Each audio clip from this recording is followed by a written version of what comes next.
حضرت علی المرتضیٰ کی محبت ایمان ہے. اور پھر ویسے بھی حضرت علی اتنے دانا ہیں. حضور علیہ السلام نے فرمایا اگر میں علم کا شہر ہوں تو پھر علی دروازہ ہے. علی باب علم کے شہر علم کے باب علی ہے. امام صبوری کہتے ہیں ایک دن نا حضرت جبریل امین انسانی شکل میں مولا علی کے سامنے آ کے کھڑے ہو گئے. کون؟ حضرت جبرائیل علیہ السلام. حضرت جبریل امین کھڑے ہوئے انسانی شکل میں تو کہنے لگے علی یہ بتائیے کہ جبریل اس وقت کہاں ہے؟ انسانی شکل میں مولا علی سے پوچھتے ہیں. تو کچھ جو آج کل ہمارے شاگرد حضرات پڑھ جاتے ہیں نا تو وہ ذرا جلدی کرتے ہیں جواب دینے میں. بڑوں کو جب جواب بھی دینا بزرگوں کو تو جواب میں بھی آداب کا خیال ہونا چاہیے. حضرت مولا علی شیر خدا رضی اللہ تعالیٰ عنہ سے جب پوچھا نا کہ جبریل امین کہاں ہے اس وقت تو حضرت علی نے پہلے اوپر دیکھا پھر نیچے دیکھا پھر دائیں دیکھا پھر بائیں دیکھا پھر آگے دیکھا پھر پیچھے دیکھا. جواب فٹافٹ تیار تھا کہ آپ ہی تو ہیں لیکن ایسے جواب نہیں دیا. فرمانے لگے جناب نہ تو اس وقت حضرت جبریل مشرق میں ہیں نہ مغرب میں ہیں نہ شمال میں ہیں نہ جنوب میں ہیں نہ 7 زمینوں میں ہیں نہ آسمانوں میں ہیں. پھر بھی یہ نہیں کہا کہ آپ جبریل ہیں. فرمانے لگے بھئی زمینوں آسمانوں مشارق مغارب میں تو کوئی نہیں تو یہاں آپ جبریل ہیں یا میں جبریل ہوں؟ دونوں میں سے ایک ہے. تو حضرت جبریل امین مسکرائے فرمانے لگے نہیں آپ تو علی ہیں جبریل تو میں ہی ہوں. آپ علی.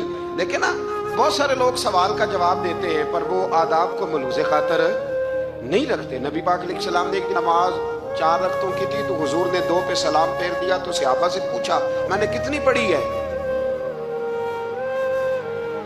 اور اس کہنے لگے یا رسول اللہ زیادہ پتہ تو آپ کو ہی ہے پر ہمیں لگتا ہے کہ آپ نے 2 پڑھائی ہے. یہاں ایسے کرتا ہے کوئی؟ سوال ہی نہیں پیدا ہوتا. یعنی 1 منٹ سے پہلے امام غزالی ایک درویش کے مرید ہو گئے تھے تو بہت بڑے عالم تھے. آپ کو پتہ ہے عالم آدمی کا مرید ہونا اللہ ہی خیر کرے کسی کرامت سے کم نہیں ہوتا. بڑا مشکل ہوتا ہے وہ کسی کی غلامی کرے وہ بڑا مشکل ہوتا ہے. مطلب کٹھن ماحول ہوتا ہے. تو امام غزالی بیعت ہو گئے تو مرشد نے پہلا وظیفہ یہ بتایا کہ کسی پر اپنے علم کا اظہار نہ کرنا.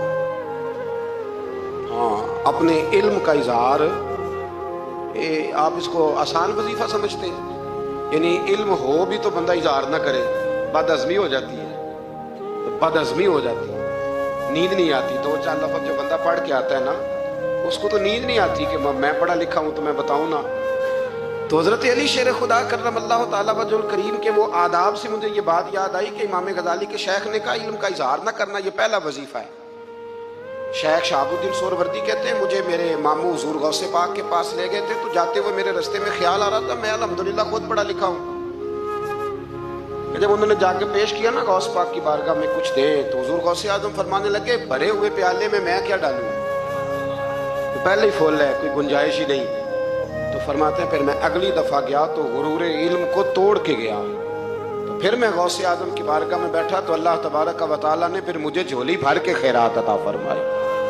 یاد رکھیں. وہ کہتے ہیں انہوں نے کہا کہ اظہار نہیں کرنا علم کا. تو بس ایک دن بیٹھے بیٹھے نا ایک بندہ مسئلہ پوچھنے آیا. انہوں نے بزرگوں سے مسئلہ پوچھا میرے مرشد سے. امام غزالی کہتے ہیں میرے پیر سے مسئلہ پوچھا تو وہ کہنے لگے بھئی مجھے نہیں اس سوال کا جواب آتا. حضرت صاحب نے کہہ دیا مجھے نہیں آتا. کہتے میں قریب تھا میں نے اس بندے کو بلایا میں نے کہا مجھے آتا ہے جواب میں بتاؤں؟ تو کہتے ہیں شیخ فرمانے لگے غزالی تیرا کیا خیال ہے مجھے نہیں تھا جواب آتا تو تجھے آزمانے کے لیے کہا تیری ابھی میں نہیں نہ گئی تو کوئی نہیں میاں پھر ابھی تو رستے میں ہی رہے گا. فٹافٹ لوگ کہتے ہیں ہم ایسی لاکھوں کتابیں قابل ضبطی سمجھتے ہیں جن کو پڑھ کے بیٹے باپ کو خبتی سمجھتے ہیں. ایک بات یہ کہ ان سے محبت کرنی ہے. دوسری بات یہ کہ ان کی سیرت. پہلی بات زندگی میں ادب بڑا کیا مولا علی شیر خدا بڑا ادب کیا. حضرت علی کہتے ہیں میں نے نبی پاک سے ایک سوال پوچھنا تھا تو میں نے 14 دن انتظار کیا. سوال جو ذہن میں آ جائے تو نمبر پاس ہوتا ہے تو 14 منٹ انتظار ہوتا ہے. میں نے تو گھنٹے کا ہی نہیں یعنی 14 منٹ بھی بندے انتظار سوال ہی پیدا نہیں ہوتا. اور اگر پیر صاحب فون نہ ریسیو کرے تو وہ متکبر ہے. اگر وہ فون نہ اٹھائیں تو پھر یہ ہے کہ اب دین کی بات کس سے پوچھیں جی ہم پھر ہمارے پاس فلسفہ ہے. کہتے میں نے 14 دن انتظار کیا. کیا